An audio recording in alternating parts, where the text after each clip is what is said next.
Grief takes no days off. It actually loves the extra overtime from Monday.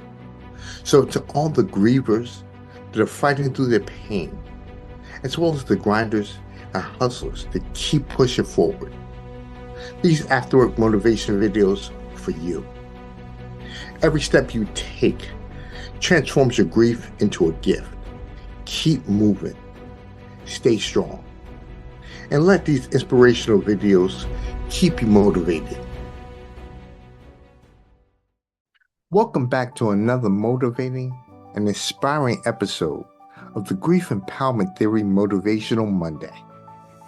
Today, we're delving into the reasons why we let other people's thoughts keep us from our potential greatness. Watch the video with a little reflection and ask yourself, have you let this happen to you? Subscribe to the channel to stay linked with the community determined to discover how benefits can be manifested through challenges, hardships, and grief. Like the video and ring the bell to be the first to receive notification of new videos and information geared towards progress. Learn to repurpose your grief and transform it into fuel for amazing growth and a path to find a better version of yourself. A lot of the grief that we go through in life, well, that's self-induced. We inflict it on ourselves. We normally don't do it on purpose. Sometimes it just happens. I'm not talking about the events that cause the grief to happen. I'm referring to the way we respond to it. Marcus Aurelius, the Stoic thinker and philosopher, he said this: you do not have influence over the outside events, but you can control how you think about them. Knowing that we control the way we think, that's powerful. Sometimes we let the way others think about us influence the way we think about ourselves. We let the way others see us cause us grief. Why do we let the actions and attitudes of other people keep us from our dreams?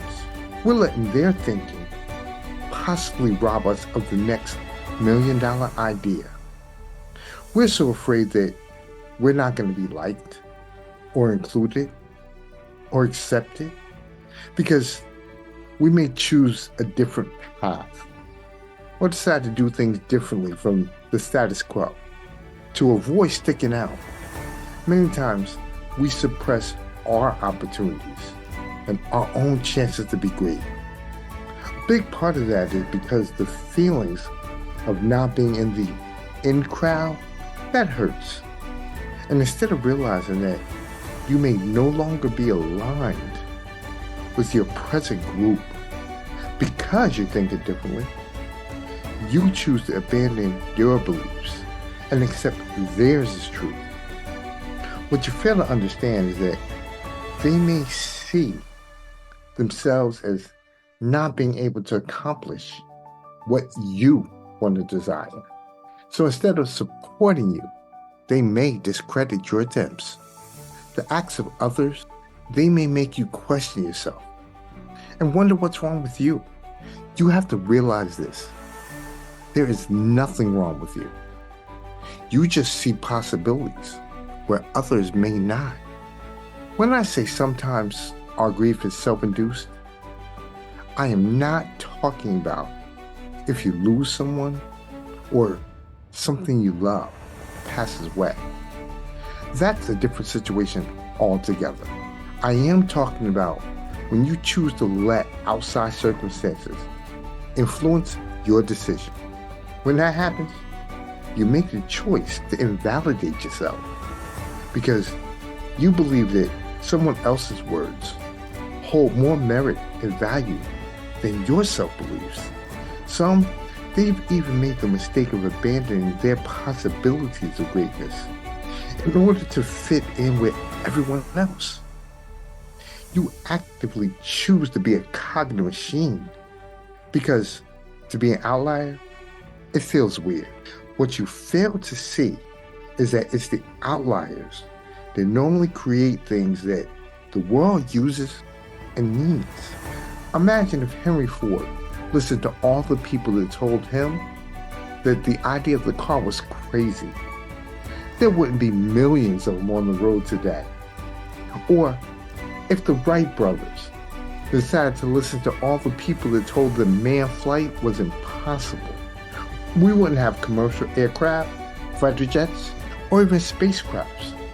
Sometimes you gotta be willing to go against conventional thinking. That battle is normally where the hardships and the grief occur.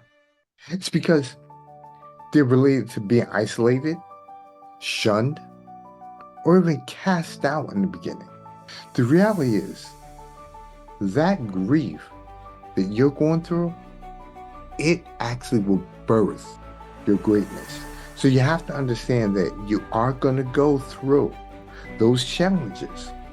But those challenges, as long as you stay committed, will manifest into your greatness. Don't rob yourself of that greatness. Don't allow people to make you feel that not being attached to normalcy is making you different.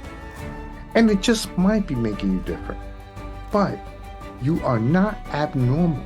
What you are is a person that's thinking out the box. You have to see that you are not the same as everyone else around you. Perhaps you have not found the tribe of people that'll work to your advantage and it'll help you achieve your goals. Thinking differently, it'll allow you to possibly create something special. But if you let others talk you out of it, you end up passing up opportunities. Instead, guarantee yourself a lifetime of long-term grief in the form of regret. Don't allow others to steal your opportunity for greatness and instead replace it with those feelings that eventually morph into anger, bitterness, and grief. Oddly enough, you would have brought it on yourself because you made the choice to listen to others instead of following your heart and chasing your dream. Thank you for watching the latest video about not letting outside voices keep you from accomplishing your goals. Subscribe to the channel to stay connected to a community of individuals determined to grow through their grief. Like the video and ring the bell to be sure to be one of the first to receive new notifications of the content. Do not let other people's beliefs about you influence the beliefs you have about yourself and your abilities. Until next week, keep on transforming your grief into your gift.